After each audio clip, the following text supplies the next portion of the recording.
Hello hello, ഇന്നൊരു birthday ആഘോഷം കേട്ടോ.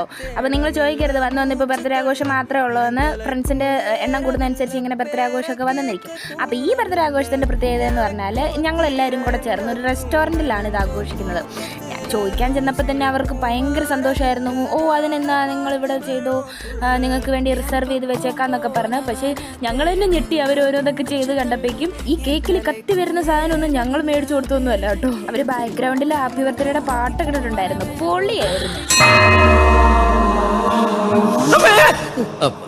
അമ്മയെന്ന് വിളിച്ച ഞാൻ ഇതിനകത്ത് കേറാറുള്ളൂ. എന്തുന്നാണ് ഇത് നിന്റെ അമ്മൂമ്മയുടെ പിന്നാലെ? ഒരു ഓളമായിക്കോട്ടെ എന്ന് കരുതി. ഇത് കണ്ടോ എന്റെ തലയ്ക്കാണ് ഓളെന്നാണ് അവള് വിചാരിക്കുക. എന്തായാലും ബർത്ത്ഡേക്കാരിക്ക് നല്ല സന്തോഷമൊക്കെ ആയിട്ടുണ്ട്. ഞാനിപ്പോഴും ആലോചിക്കുന്നത് എന്താണ് ഈ റെസ്റ്റോറൻറ്റുകാരുടെ ഗുണമെന്നേ. അവർക്കൊരു ഗുണമില്ലായിട്ട് ഞങ്ങൾ ഇത്ര സപ്പോർട്ട് ചെയ്ത് എന്തിനായിരിക്കും ഇവിടെ ബർത്ത്ഡേക്ക് ആഘോഷിച്ചോളാനൊക്കെ പറഞ്ഞത്. അപ്പോൾ ഇന്നത്തെ വിശേഷം